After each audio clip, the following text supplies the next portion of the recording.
이제 뭐잖아. 가을 지나고 겨울 지나고 세월은 또 흐르고 눈 한 번 깜짝했는데 우리가 영원한 반석이신 예수 그리스도께 들어갈 날이 가까이 옵니다.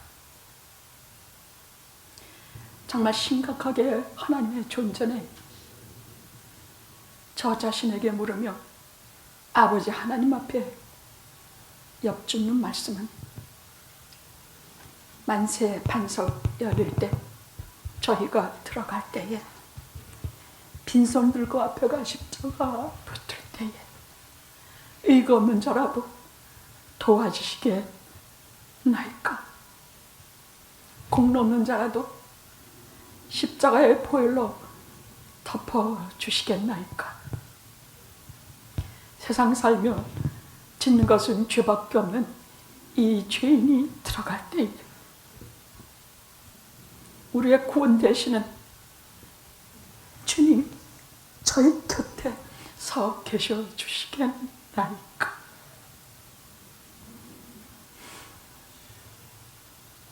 예수님의 이름으로 기도드렸나이다. 아멘.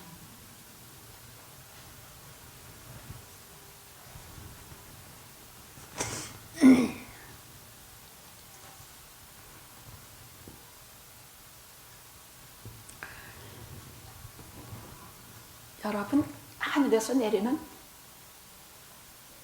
자석을 느껴본 적이 있습니까? 나를 막 끌어잡아 당겨 올리는 그 힘을 느껴보신 적 있습니까?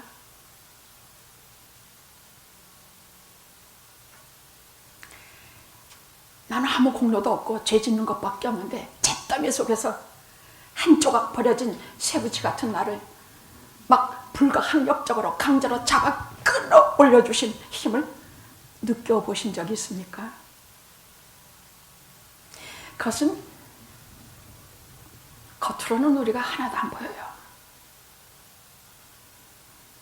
눈으로 보이지 않는 현실에 대해서 우리가 잘 믿지 못하지만 이건 마치 눈으로, 마치 손으로 만지는 것 같이 도무지 거역할 수도 없고 어디 거절할 수도 없고 잡아 끌어올려줘서 하나님의 나라에, 하나님의 말씀에, 하나님의 세계에 우리를 불러 오르시는 부르심을 여러분 다 경하실 줄로 믿습니다. 제가 꿀에 발린 듯한 소리 하려고 이런 말을 하겠습니까? 저 그런 거 싫어요. 목회도 한 30년쯤 되니까 우리의 귀에 듣기 좋은 소리 하기가 싫어져요. 우리의 영혼에 아로 새겨지는 액기스 영양분이 가득한 젖과 끓이 흐르는 말씀이 무엇일까 성경을 수도 없이 찾아 헤매면서 한 주일 한 주일 팬데믹으로 점점 약해져가는 우리의 신앙을 단단히 붙들어 주시는 성령님만 의지합니다. 언제나 복음에서 시작하십시오. 죄책감이나 잘못된 길에서 돌이키려 할 때에 내 이정표를 세우고 결심의 리스트를 만들고 내가 오늘은 그만해야지, 내일은 이렇게 해야지, 이런 거 깨끗이 찢어버리십시오. 그냥 복음에서 시작하십시오. 잿더미에 묻힌 죄인으로 다시 시작하십시오. 내가 예수 믿은 지가 얼마고 부르심을 받아서 회개한 지가 얼마고 그동안의 체험과 그동안의 지식과 그동안의 교회 숱하게 예배 출석하면서 기도하면서 내게 주신 그 모든 체험 다 잊으십시오. 그것은 분명히 내게 내성을 줄 것입니다. 내가 쉽게 뿌리 뽑혀 넘어지지 않도록 나를 붙들어 주실 것입니다. 그러나 저 바닥에 죄인으로 하나의 버려지는 쇠붙이로 그렇게 다시 시작하십시오. 매일 그렇게 시작하십시오. 왜? 이 세상 살면서 내가 누구와 비교해 볼 때는 목회도 뭐 경력이 얼마고 내가 말씀도 많이 들어서 내가 그리스도의 십자가도 알고 뭣도 알지만 알고 계시는 하나님 보시기에 나는 말 그대로 언제나 재 속에 묻힌 벌어진 쇠덩이 한 조각에 불과한 존재이기 때문입니다. 언제나 하나님께서 예수라는 자석을 딱 붙여서 끌어올려 주시지 않으면 버림받을 수밖에 없는 하나의 쇠붙이이기 때문입니다. 자석이 없으면 아무 소용없어요. 그러나 오직 나의 쇠붙이만을 딱 집어서 끌어올려 주실 부르심부터, 복음부터, 주 예수 그리스도의 부활부터 시작하십시오. 절대로 잘난 척하지 마시고 아는 척도 하지 마시고, 내가 어느 목사님한테서 어떻게 은혜 받고 교회에서 내가 다닌 지가 얼마고, 그런 것은요 그냥 내가 절대 절명의 시기에 탁 마주쳤을 때 내 속에서 내 영혼이 내게 무엇이라 말하는가 귀에 기울여 들으신 이후에야 생각하십시오. 야, 나는 죽었구나. 나는 망했구나. 나는 방법이 없구나. 이 팬데믹에서 살아갈 힘이 없구나. 내 신앙 경력이 도와줍니까? 내가 죽었구나 하는데 무슨 신앙 경력이 필요 있어요? 내가 살 길이 없구나. 내가 방법이 없구나. 그래서 모든 하나님의 사람들은 언제나 저 밑바닥에서부터 시작합니다.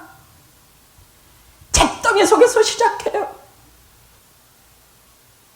빈손 들고 앞에가 십자가를 붙드는 데서 시작을 해요.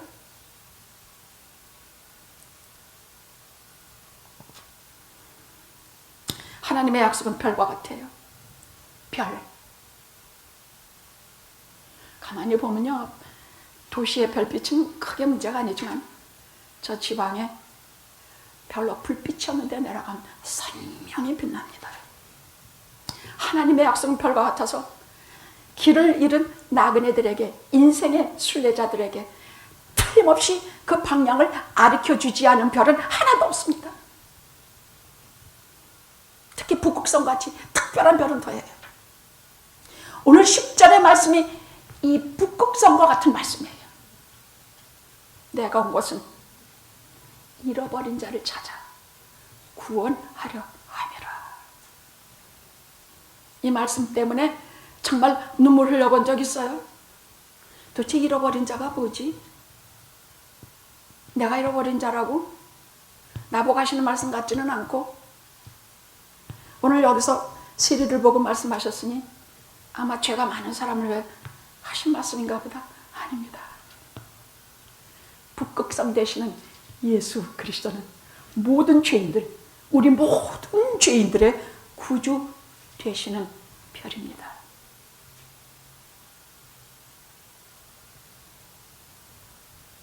저는 이 잃어버린 자, 이 5마디 포함이 되어 있는 주님의 이 말씀에 설명할 길이 없는 눈물과 감사를 소름이 끼치게 벌벌 떨리게 느껴요. 왜냐하면 이 잃어버린 자라는 것은 단순히 세리처럼 남의 물건 도둑질하고 남의 돈 떼먹고 이 차원이 아니라 이 세상의 가장 치사한 죄, 이 세상에서 가장 악독한 죄, 이 모든 것이 포함이 된 저 인간의 죄악의 바닥까지 포함시키시며 포용하고 끌어안으시는 말씀이기 때문이에요. 잃어버린 자. 행여나 꼬매나 내가 그 명단 속에 있지 않다고 생각하면 그분은 정말 잃어버린 자입니다. 내가 하나님의 존전 앞에 너무나 멀리 떠나 내가 하나님을 잃어버린 자인 줄 모르는 사람들이 그렇게 느껴요. 나는 하나님께 속해 있는데 난 하나님께로부터 너무 멀어져. 하나님이 나를 잃어버리셨다고 수도 없이 부르시니 그 부르심에 귀를 기울이고 마음의 슬픔을 느끼고 이러한 말씀에 자꾸만 귀를 기울이며 하나님께로 가까이 나오는 자들이 주 예수 그리스도의 잃어버린 자의 명단 속에 나는 잃어버린 자를 찾아 세상에 왔노라 그 리스트에 들어있는 것입니다. 제가 매주 설교 본 거는 별볼일 없어요. 굉장히 조금이에요. 그리고 이렇게 읽어보면 크게 건더기도 별로 없어요. 그런데 제가 왜 대면 예배를 중요시 여기며 왜 영상 예배라든지 책으로 쓰는 것이라든지 글자로 쓰는 일에 대해서 섭섭해하느냐? 이 속에는 하나님 나라의 천둥과 번개가 쳐요. 이 속에는 살아계신 성령께서 당신의 소리를 내시며 우리의 영혼을 해서 직통으로 때리세요. 죽음에 대해서, 사는 것에 대해서, 죄에 대해서, 질병에 대해서, 어려운 혼란과 어려움에 대해서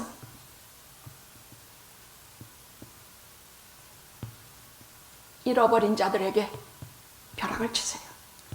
진노의 벼락이 아니라 구원의 복음의 벼락이야. 내가 저 소리만 들으면 살겠구나. 내가 저 말씀만. 지금 여기 사람이 몇 명? 저는 이미 그거 던져버린 지 한참 됐어요. 처음에 팬데믹 처음 일어나자 한 몇 주간은 정신이 없더라고. 사람은 너무나 없고 뭐 어디다 눈을 대고 설교해야 될지, 성령께서 이 말씀에 같이 하실지 어떨지.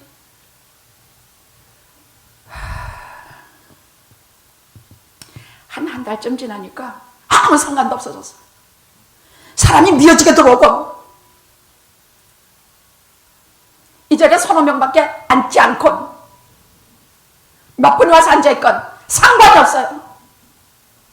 그냥 성령이 여기 계시고 성령께서 때 맞추어서 벼락 같은, 폭풍 같은, 번개 같은 말씀으로 우리를 때리시어 깨게 하시고 일으키시고. 저는 언제나 설교 원고를 따끈하게 그 시글세라 뿔에 끼고 와서 덜덜 떨면서 한마디 한마디 하나님의 말씀을 전하는 것으로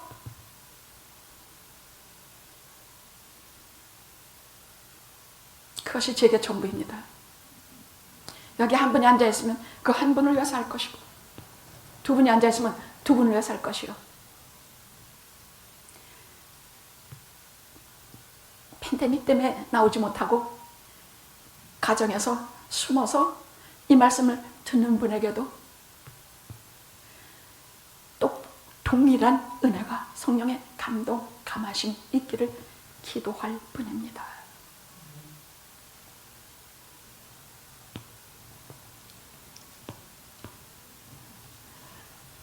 그러면 이 말씀 속에서 제가 성경 속에서 물어보고 싶은 게 있어요. 그럼 잃어버린 자는 누구입니까? 잃어버린 자는 누구입니까?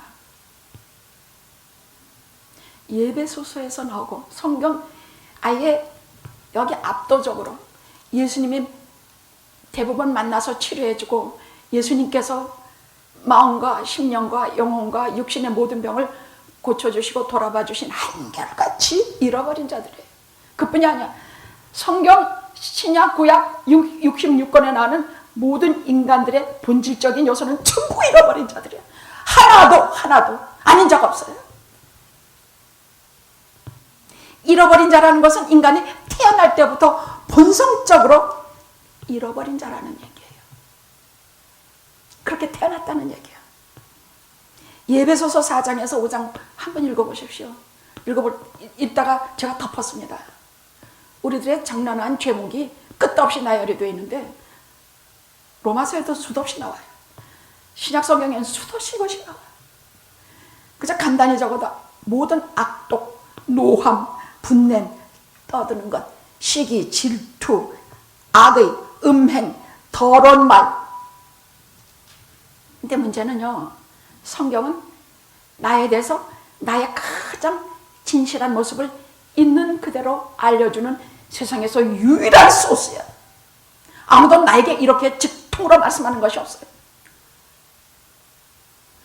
누가 날 보고 넌 시기 질투쟁이야, 분내고 성내고 떠드는 거 너 얼마나 잘하냐, 그 아마 그 사람하고 하루 종일 싸울 것이야.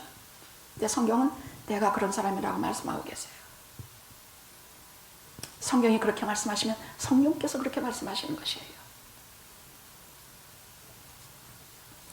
내게 대해서 가감없이 말씀해 주시기 때문에 우리는 태어날 때부터, 아담의 자식으로 태어날 때부터 우리는 원죄, 자범죄, 모든 죄로 생태적으로 잃어버린 자라는 얘기예요. 누가복음 15장에 잘 느껴지지 않으면 누가복음 15장에 잃어버린 것에 대한 비유의 말씀이 주님을 많이 해주세요. 잃어버린 양, 잃어버린 아들, 잃어버린 은전. 그러면 잃어버렸다는 것은 특별히 아버지의 집을 떠나 있어야 할 곳에 있지 않고 제 멋대로 다른 길로 가버렸다는 것을 잃어버렸다 그러지 않겠습니까?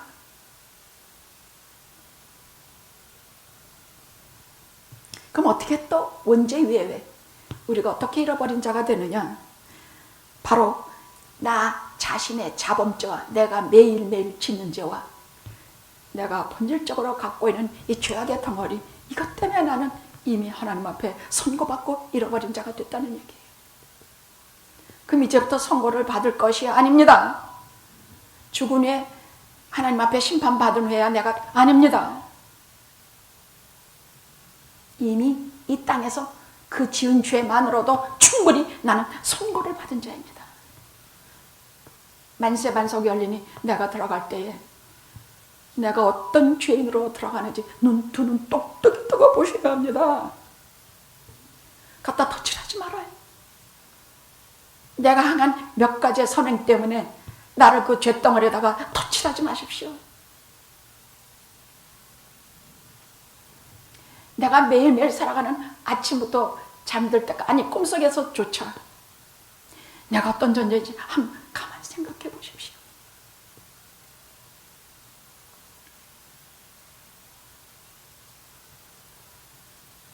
우리 영혼이 얼마나 예민하냐 하면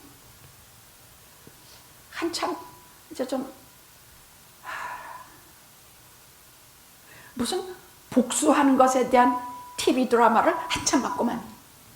지난 목요일인가 막 그냥 살인하고 뭐 복수하고 뭐 자기 부모의 복수를 위해서 뭐 대대손손이 복수하고 그런 걸 한 2시간 이렇게 보고 나니까 그날 밤에 제가 어떤 꿈을 꿨냐, 아주 새까맣고 큰 새 한 마리가 내가 기르는 새장 속에 들어와 있어. 내가 기르는 노랗고 예쁜 새들은 저 바깥으로 다 쫓겨나 있고 시커멓고 크고 끔찍한 새 한 마리가 그 새장 속에 들어있어. 제가 집에서 카나리아를 기르거든요.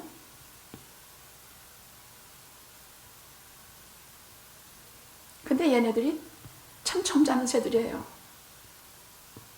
나는 그 새들이 그렇게 점잖은 새고 그렇게 아름다운 목소리를 갖고 있는 줄 참 몰랐어. 한번 마음 먹고 노래 부르기 시작을 하면 황홀하게 들어요. 근데 평소에는 조용해. 뭐 싸우는 것도 없고 지네끼리 싸우는 것도 없고 뭐 없어, 별로 없어. 근데 그걸 다 쫓아내버리고 끔찍하고 크고 시커먼 새 한 마리가 그 세상 속에 들어있더라고. 깨니까 아직 날은 안 밝아오는데 왜 내가 이런 꿈을 꿨는가 생각을 해봤어.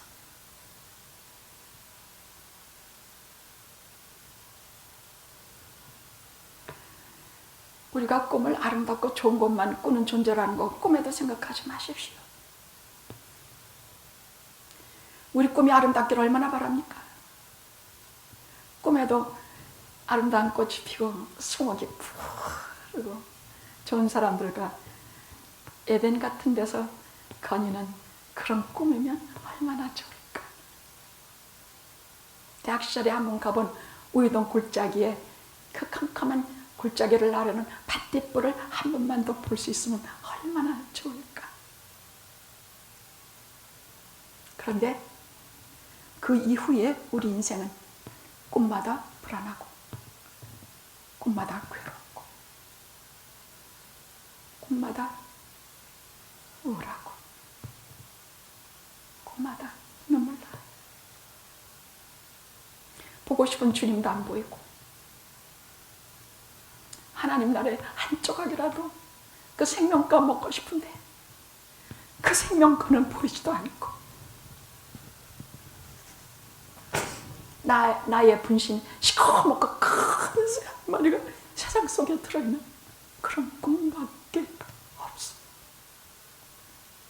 오호라, 나는 곤고한 사람이다. 누가 나를 이 사망의 골짜기에서 끄집어내리.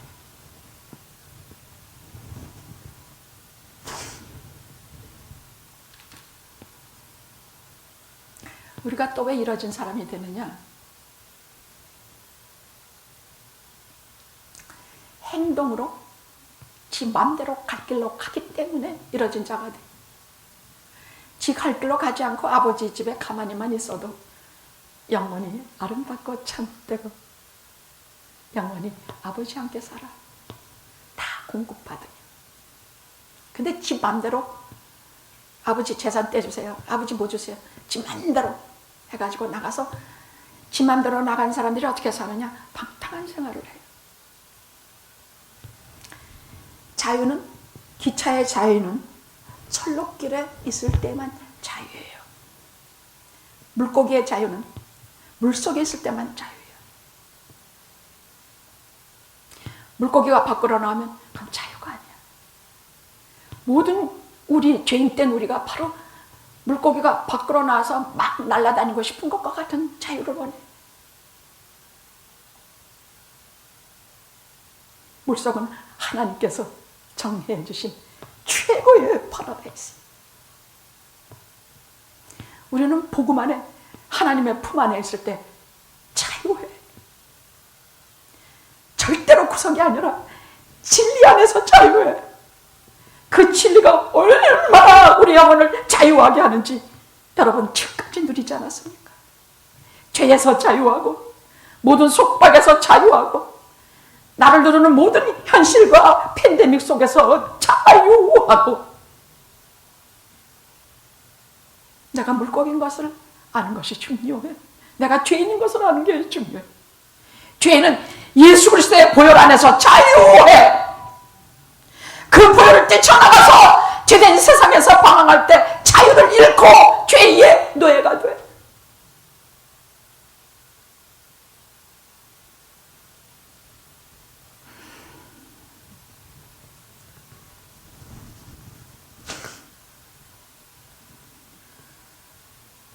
게다가 그렇게 나가서 아버지 집에 모든 것을 잃어먹었는데도 불구하고 돌아가려는 생각도 없고 가장 중요한 것은 돌아갈 능력이 없어.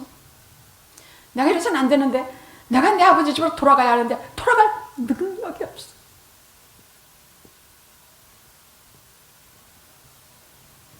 오늘은요 이렇게 이뤄진 사람들이 아니라 조금 다른 차원에 이뤄진 사람 하나를 성경은 말씀하고 계세요. 이 사람은 인격적으로 돈도 많고 또 세상에서도 세리장이에요.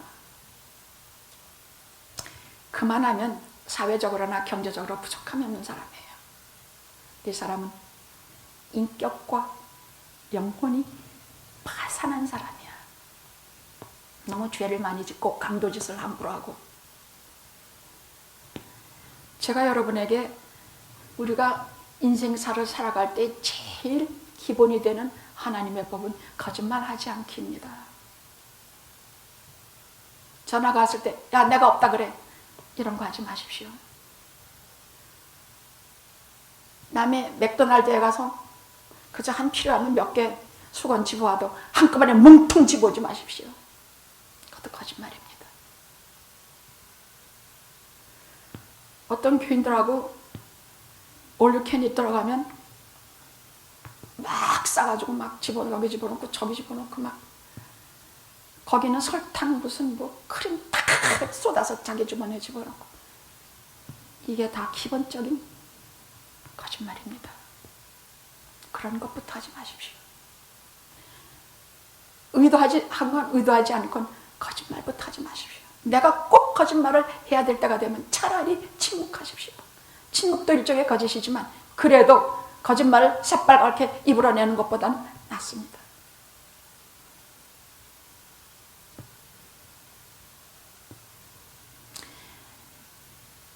이 세리장은요, 겉으로 보면 그렇게 큰 남을 죽이고 살리고 뭐 이런 거 뭐 없어 보여요. 도둑질하는 것도 뭐 없을 것이에요. 나중에 보니까 지가 도둑질한 게 너무 많아서 4배로 갚는 게 나옵니다만은 겉으로 봐선 이런데 세상 사람이나 주님 보시기나 또 본인도 느껴. 나는 인격 파탄자다. 나는 사회 파탄자다. 나는 대인관계에서 실패한 자다. 그래서 나는 하나님 앞에 실패한 자다. 그래서 나는 나 자신에 대해서 단죄해야 하는 자다. 즉 신앙의 가장 중요한 척도가 되는 대신관계에서 실패한 자요, 대인관계에서 실패한 자요, 나 자신 관계에서 실패한 자라는 것을 알고 있었다는 사람이에요. 그게 너무나 심해서 이 사람의 귀에 들려오는 소문이 하나 있어. 근데 우리는 수많은 소문, 라디오, 뭐 온갖 정보 전파에 하루에 수만 가지의 것을 듣고 살지만 그중에 꼭 필요한 것, 내가 듣고 싶은 것은 탁탁 켜져서 듣죠. 제 삭개오의 귀에 탁 캐치돼서 들려오는 말이 하나 있어. 그 수많은 정보 중에 딱 하나 들어와. 예수께서 이것을 지나가신다 하는 정보예요. 제가 한참 고민할 때, 죄에 대해서 고민하고 인생에 대해서 고민할 때 딱 하나 들어오는 정보. 예수께서 여기를 지나가신다.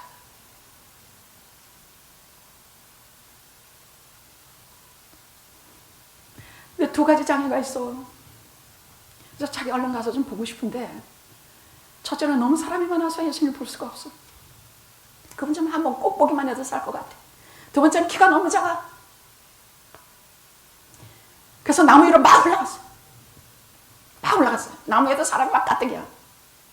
근데 거기서도 또 걱정이야.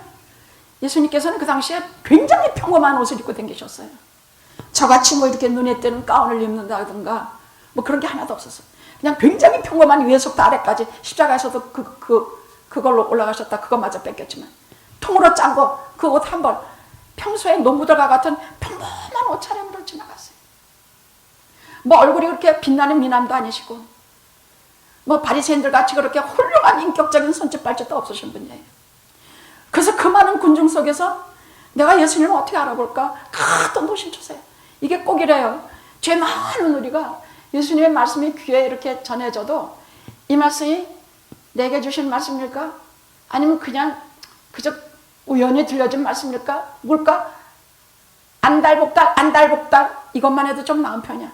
그냥 무슨 말씀이 들리고 무심히 지나가 버리는, 나무위까지 올라가는데도 그냥 무심히 예수님이 지나가고 말고 상관이 없는 사람들이 있다는 얘기예요.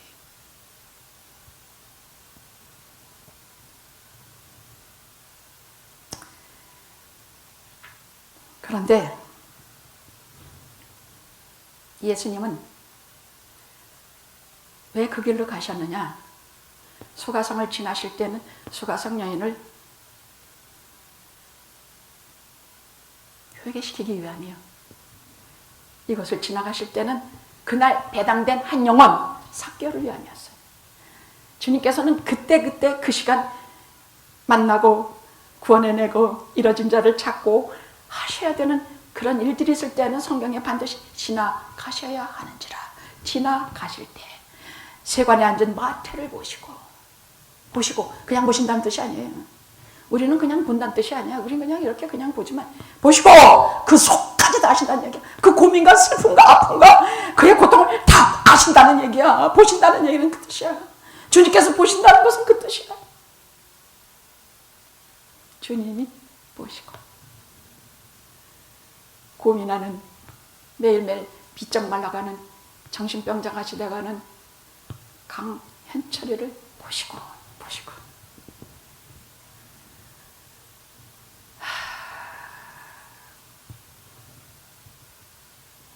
이것을 효과적인 소명이라고 불러요. 우리 구원의 이 기본적인 부르심 전에 예정, 예지, 이것은 하나님의 소관이에요. 내가 예정이 된 자인지 예지가 된 자인지 우리는 몰라요. 근데 우리가 보이기 시작하는 순간부터 내가 변하고 직접적인 영향을 맺기 시작하는 순간은 부르심부터 시작을 해요. 부르심. 어떤 때는 친히 말씀으로 나를 부르시고, 어떤 때는 환경으로 부르시고, 어떤 때는 다 깨트리고 부르시고, 어떤 바닥에 패대기질하고 부르시고, 부르심으로부터 이제부터 하나님과 연관을 맺기 시작해요. 근데 반드시 구원에 이르도록 하시는 부르심이 있고, 듣고도 그냥 똑같이 나무에 올라간 청년들도 있었고 삭개도 있었어. 근데 효과적인 부르심이라고 하는 것은 구원에 이르는 내밀하고 영혼을 상대로 하는 그것을 말할 때 효과적인 부르심이라고 그래요. 그러니까 중요한 얘기예요. 일반적인 부르심이 있고 효과적인 부르심이 있어요. 효과적인 부르심이라는 것은 반드시 구원에 이르게 하시는 부르심이라는 얘기예요. 보셨어? 이미 그날은, 오늘은 네 차례. 지난주는 소경이었죠. 오늘은 죄 많은 삭개요, 네 차례다. 오늘은 요희순인 네 차례다. 오늘은 이은자 네 차례다. 그때마다 부르시는 시간이 있어요.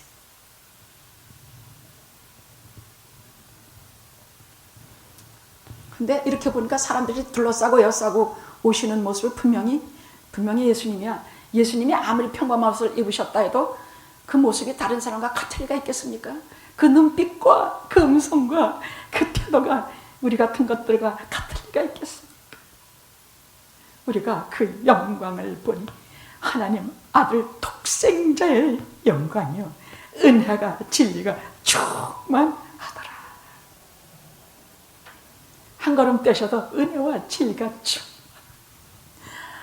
한 입을 벌리셔도 은혜와 진리가 충만한 하나님의 아들이 우리 이 주인 곁으로 오셨습니다. 그리고 딱 그 자리에 서서 주님이 삭개오가 남에서 내려다보고 있는 거기에 서셨어. 설마 나를, 아니 자기 이름을 언제 하신다고? 아니 그 많은 사람 중에서 내 이름을 어떻게 하시는가? 하나님 아세요. 이 수많은 사람 중에서 하나님께서 내 이름 어떻게 아셔? 아세요. 목자는 그의 양을 알고 양은 그 목자의 음성을 듣나니. 우리가 하나님의 자녀요, 상속자일 텐데, 성경이 상속자란 말은 어마어마한 말이에요. 하나님 나라의 상속자란 말은 이건 어마어마한 얘기야. 참 위대하신 말씀 중에 하나야. 상속자는 주님의 음성을 알고, 주님은 그의 상속자를 아나니, 그의 양을 아나니.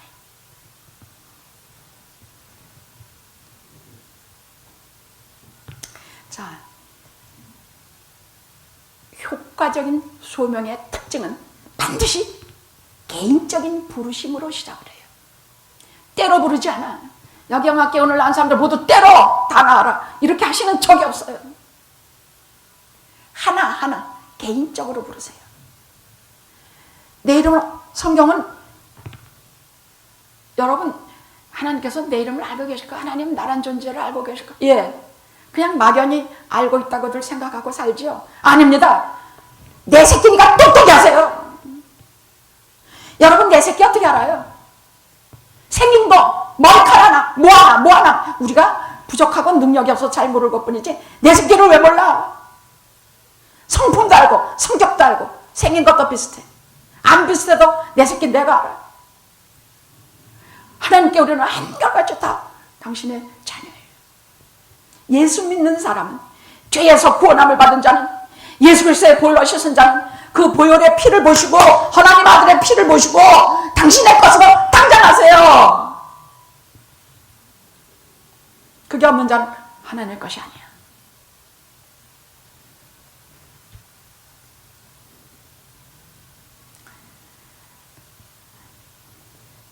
설교를 들을 때 내가 예정이 된 하나님의 사람이다, 지금 나를 부르신다고 느껴지는 분명한 설교가 있어요. 그런 설교가 있어. 이건 지금 나를 부르시는구나 하고 느껴지는 설교들이 있다는 얘기예요. 여기 보면 주여 보시옵소서, 보시옵소서. 저건 내가 주님께 드리는 말씀하고 똑같은데 주여 보시옵소서.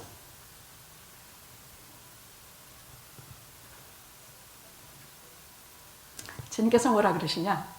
삭개오야, 속히 내려오라. 속히. 삭개오, 이름을 나를 아는 것은 고사하고 아시는 것은 고사하고 내 이름까지 알고 계시는 분이 개인적으로 탁 부르세요. 얼마나 놀라운지 아세요? 사울아 사울아 네가 왜 나를 핍박하느냐. 이제부터 너를 시몬이라 하지 않고 베드로라 하리라. 성경에서 이름이 주는 의미는 굉장히 중요해요.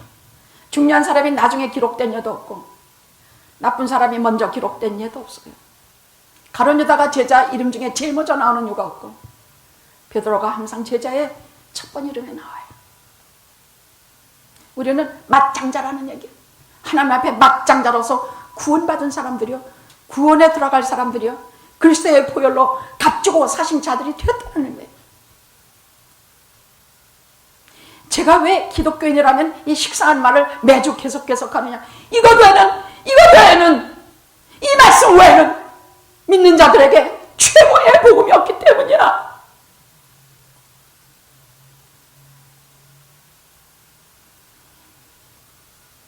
삭개오야, 속히 내려오라. 이 내려오라는 말씀은요, 많은 성경학자나 모든 설교가들이 내려오라, 무슨 교만과 부자와 뭐 이런 데서 내려오라 하시는 뭐 그런 말씀으로 알레고리 뭐 이런 식으로 해석을 하는데 아닙니다. 그건 아니에요. 다만 저는 이렇게 받아들인 것만은 사실이에요. 저는 아무개야, 아무개, 현철아. 현철하고는 꼭 남자 이름 부르는 것 같아가지고 좀 그래. 제 이름 뭔지 알아요? 응? 현철이. 뭐 희수나 현이야, 뭐 옥시라, 뭐 은자야, 이게 다 여자 이름이에요. 참 좋죠. 근데 저는 꼭 남자 이름 중에도 권투 선수 같은 현철이라는 이름이에요. 그래서 여러 번 여쭤봤어요. 엄마, 왜 내 이름이 현철이야? 어질고 밝아라. 아니, 어질고 밝은 게 현철이라는 이름뿐인가? 하나님의 종이 네게 그렇게 이름을 붙여줬다. 그래도 엄마, 여잔데 주일학교가 맨날 남자 출석부에 있는 이름이 왜 여기서 싹싹 지워버리질 않나? 뭐 현철이 뭐, 난 몰라. 그러나 어질고 밝아라. 삭개오라는 것이 얼마나 부모가 그를 기대하고 진정한 하나님의 사람이 되기를 바라고 지어진 이름인지 몰라. 어지고 밝으라고 한 그 이름이 현철이란 이름의 문제가 아니라 부모의 그 마음으로 어떻게 지어준 이름인데, 지금 나무에 올라가서 예수님을 바라보면서 가슴 졸이며 최고의 모습으로 가 있는 거예요. 나는 내려오라 하실 때 저보고 하시는 말씀 같이 들려요. 나는 이 삭개오를 전에는 좀 희극적으로 봤어요. 뭐 어른이 뽕나무에 올라가서 뽕나무란 말만 들어도 웃었어요. 아니야, 가슴이 저려. 가슴이 저려. 현철아, 내려와라.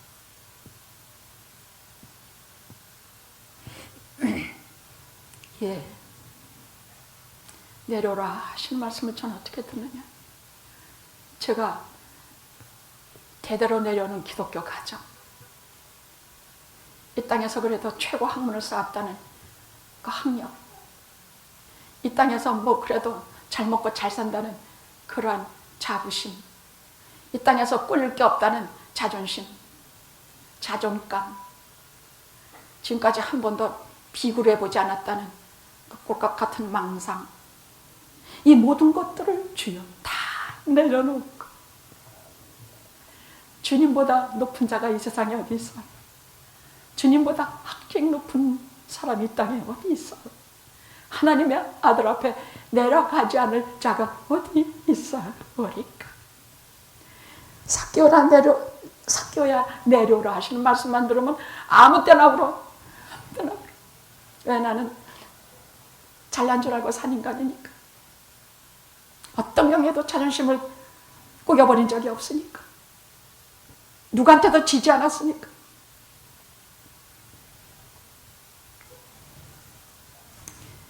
삭개오야 속히 내려오라.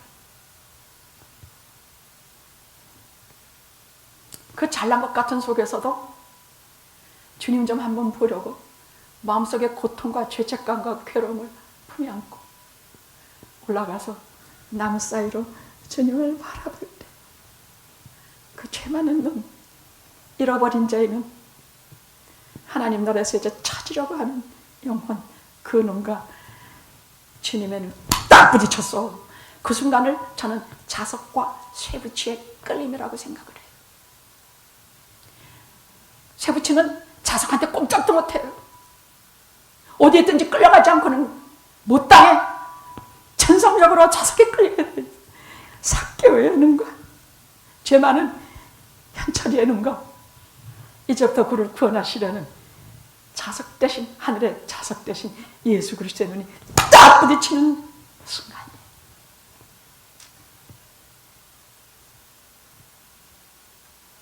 삭개오야 내려와라. 암개야 내려와라.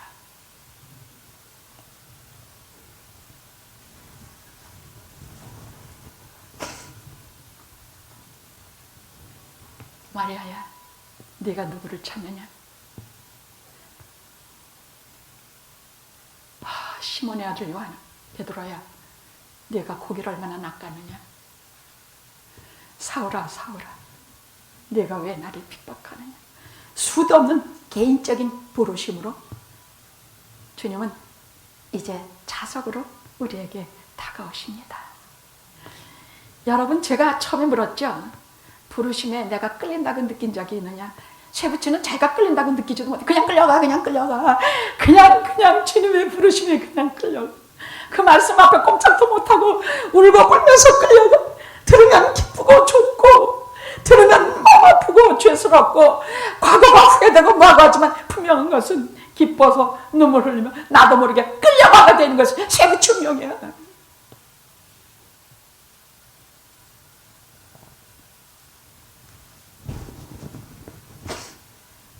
이렇게 개인적인 부르심과 개인적인 내려움을 받아 주님 앞에 꿇 엎드리는 사람들은 한결같이 나의 주, 나의 하나님이시여, 나의 주, 나의 하나님이시여 절규하듯 불러.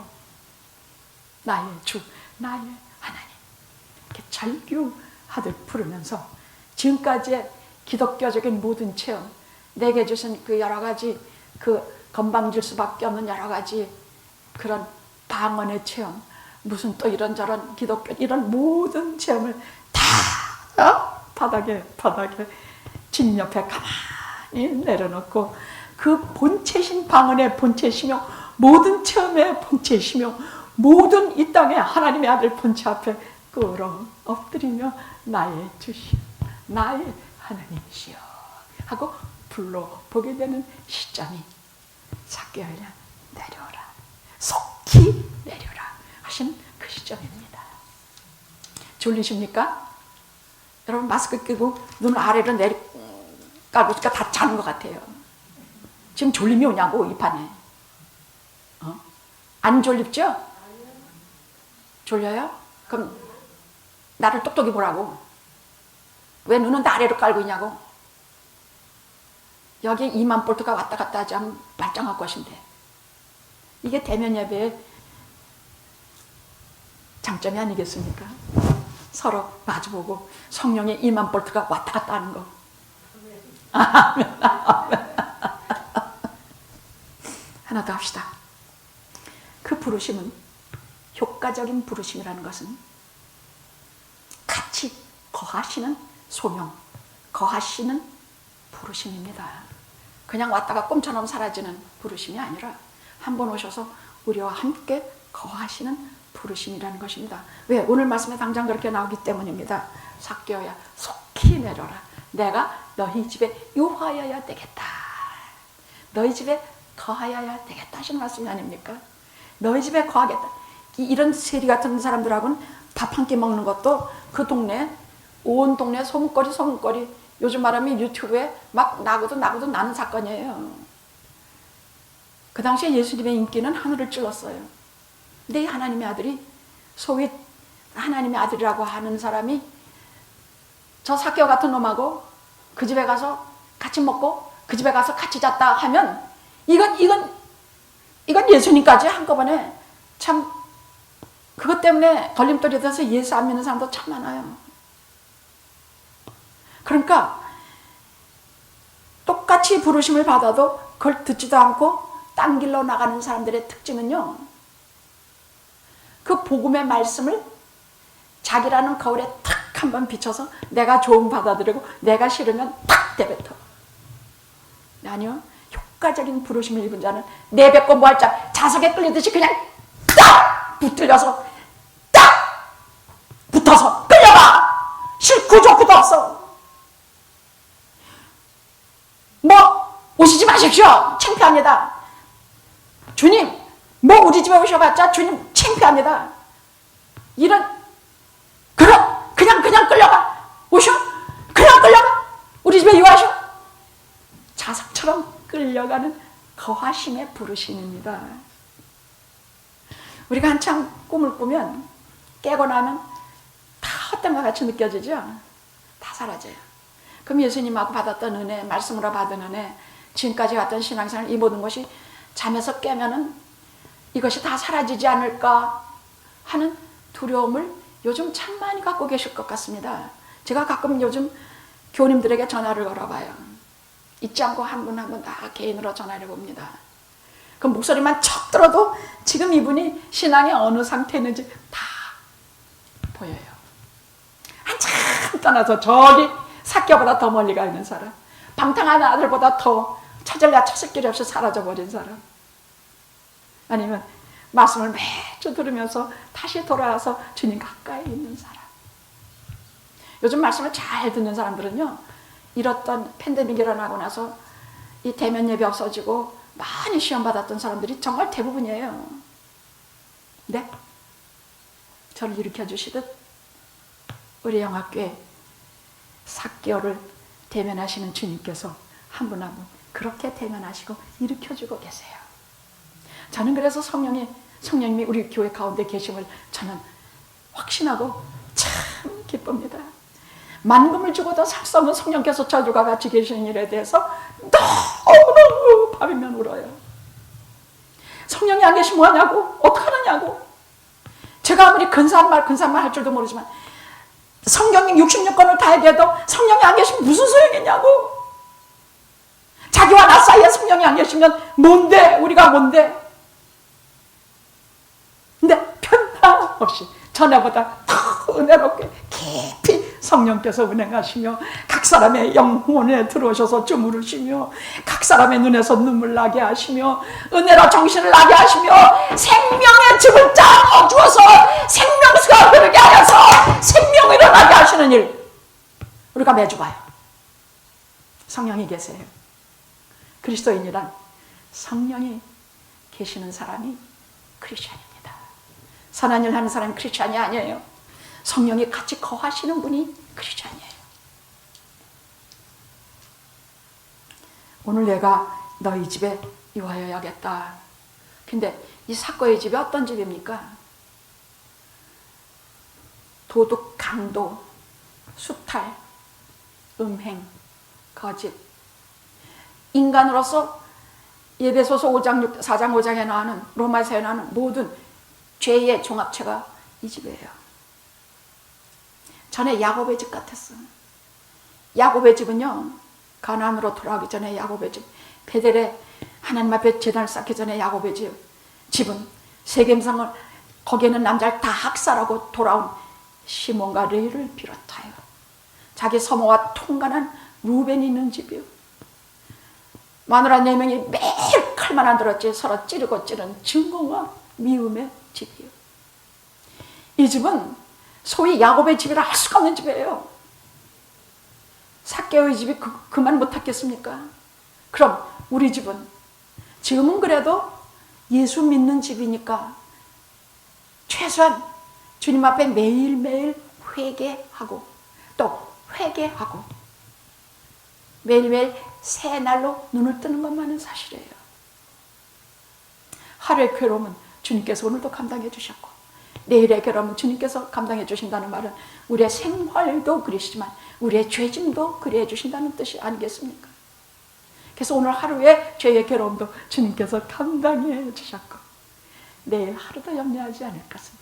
내일의 양식은 내일 주실 것이요 내일의 죄의 괴로움은 내일 또 해결해 주실 것이 아니겠습니까?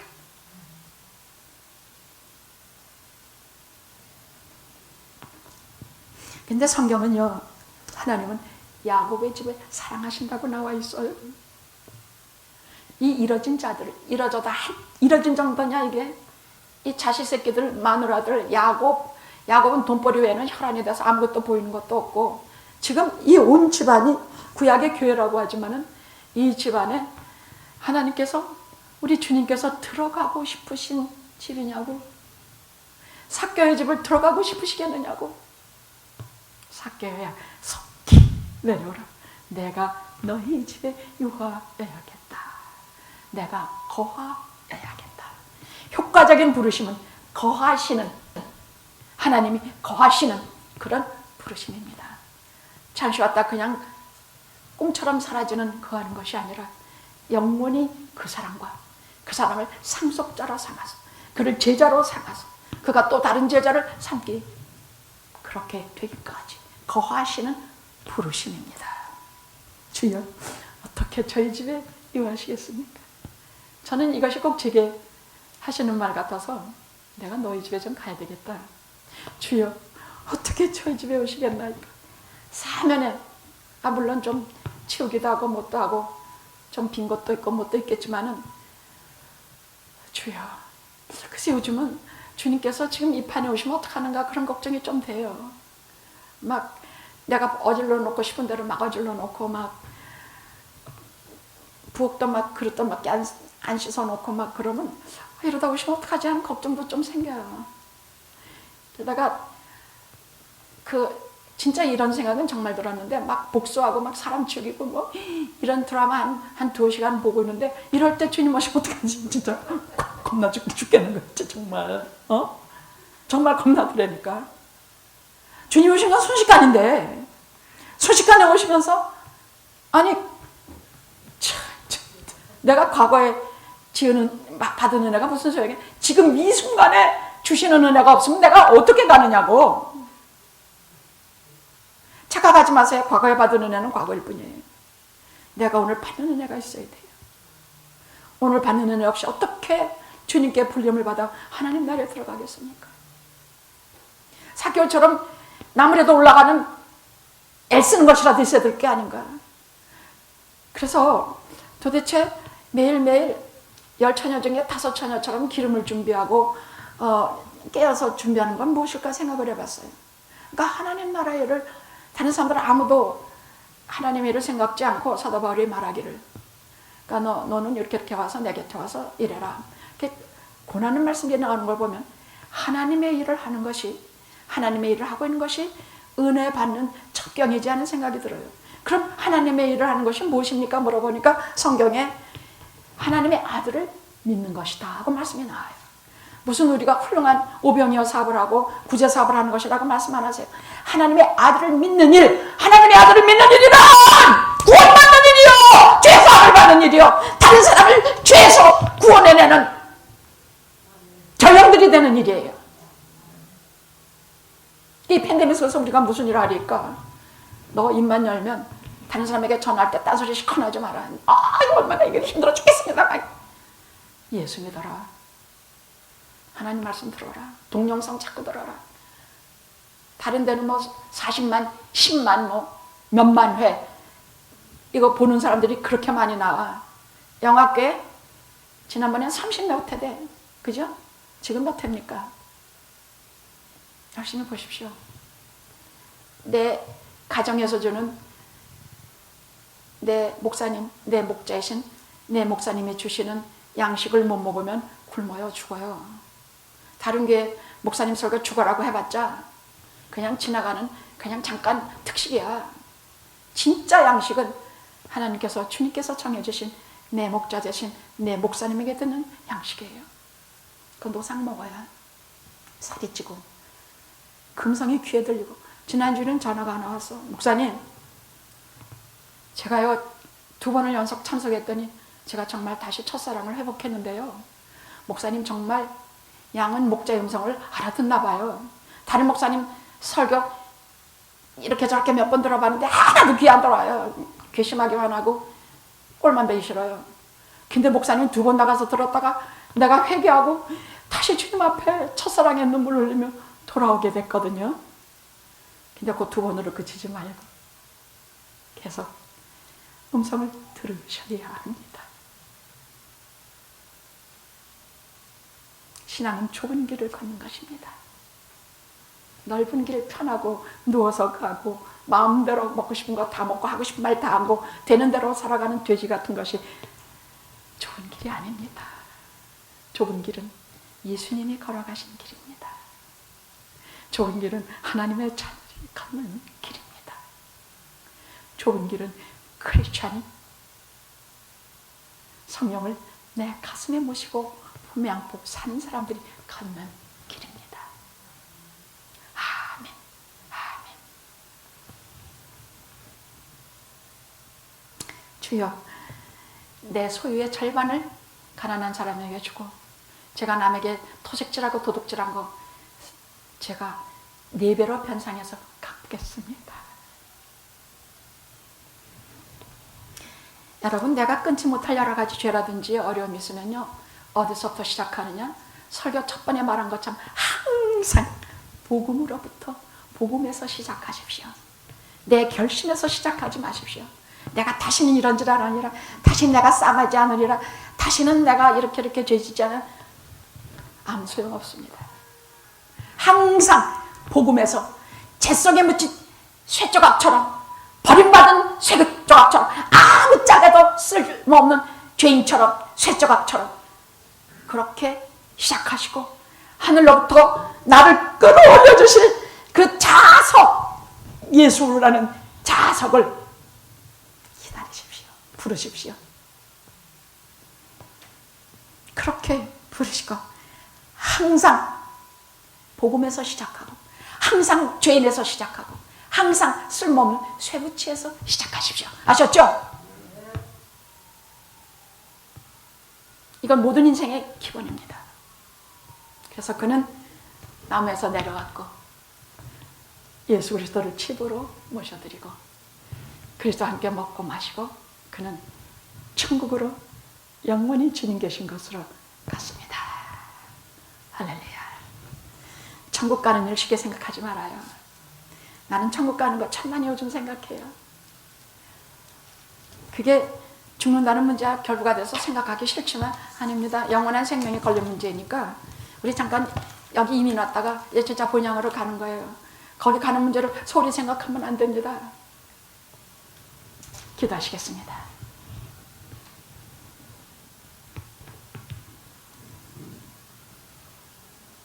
제가 도장의 원고지를 들고 교회를 향할 때는 언제나 두려움이 앞섭니다. 이거는 정말 1%도 안 되고 성령님께서 우리와 같이 운행하지 않으면, 성령님께서 우리의 가슴 속에, 영혼 속에 계시지 않으면, 제가 전하는 말씀 속에 계시지 않으면 아무 소용이 없음을 눈물로서 고백합니다. 늘 성령님을 의지하오니 나와 우리 사랑하는 성도님들의 마음속에 영원히 거하시옵소서. 예수님의 이름으로 기도드렸나이다. 아멘. 아멘. 축도하겠습니다.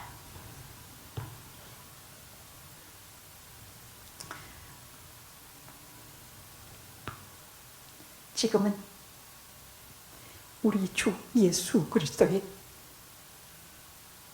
무한하신 사랑과 내 주 아버지 하나님의 신실하신 은혜와 성령님의 감동, 감화하시니 오늘도 변함없이 하늘의 자석에 이끌려 하나님의 세계 위에 영광스럽게 돌아간 영화 연합감육의 성도님들 머리 위에와 온 세상의 하나님의 자녀들 머리 위에 이제와 영원토록 함께 하시옵기를 간절히 축원하옵나이다. 아멘.